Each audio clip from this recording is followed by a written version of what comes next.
Welcome to Githa's kitchen. So இன்றைக்கி நம்ம என்ன பார்க்க போனால் வந்து இது பேர் சொல்லுங்கள், என்ன இது ஐட்டம் இது? இது வந்து காட்டு நெல்லிக்காய். சரி, ஓகே. நீங்கள் இதில் என்னென்ன ஆட் பண்ணிக்கிறீங்க? எண்ணெய், நல்லெண்ணெய், காஞ்ச மிளகா, ஓகே, பொடி, அப்புறம் வெந்தய பொடி, ஓகே, கடுகு பொடி, சீரக பொடி, அப்புறம் கொஞ்சம் பெருங்காயத்தூள் வாசனைக்காக. பட் இது நம்ம செய்யறதுக்கு எவ்வளோ நேரம் ஆகும்? ஒன்றும் இல்லை, ஒரு 10 நிமிஷம் முடிச்சிடலாம். இது வந்து நெல்லிக்காய் நீங்கள் பார்க்கணுன்னா இப்போ நார்மலாக இருக்கிற நம்ம கடையில் இருக்கிற அந்த நெல்லிக்காயே போதுமா, இல்லை இதுக்குன்னு தனியாக அதை ஒரு நெல்லிக்காய் நீங்கள் தேர்ந்தெடுக்கணுமா? போதும். ஓகே. இப்போ நீங்கள் அவிச்சு எடுத்துக்கணும் நெல்லிக்காய். சரி, ஓகே. ஃபஸ்ட்டு பாயில் பண்ணி, ஆமாம். நெக்ஸ்ட் என்ன பண்ணணும்?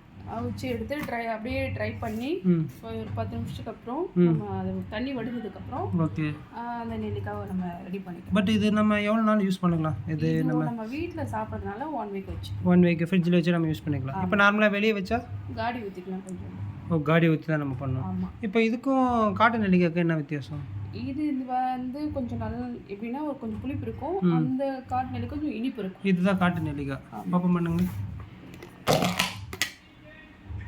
ஓகே, காட்டு நெல்லிக்காய்க்கும் ஆனால் இதுக்கும் நான் கொஞ்சம் டிஃப்ரெண்ட்டாக. பட் இஞ்சி போட இன்னும் நல்லா டேஸ்ட்டாக இருக்குமா? இதில் இஞ்சி போடக்கூடாது, போட்டால் அதுக்கு வேறு மாதிரி டேஸ்ட் ஆகிடும், இது டேஸ்ட் மாறிடும். ஓகே. சரி, ஓகே, ரைட். பட் இது வந்து நம்ம வந்து இதெல்லாம் நம்ம வெறும் சாப்பாட்டில் நம்ம பண்ணி சாப்பிட்டுக்கலாங்களா? தயிர் சாதத்துக்கு நல்லா இருக்கும். சரி. அப்புறம் ரசம் சாதத்துக்கு இப்போ ஜுரம்லாம் வந்துச்சுன்னா இதுமாரி புளிப்பு வச்சு சாப்பிட்டா கொஞ்சம் நல்லா okay. Okay, right. Okay, thank you.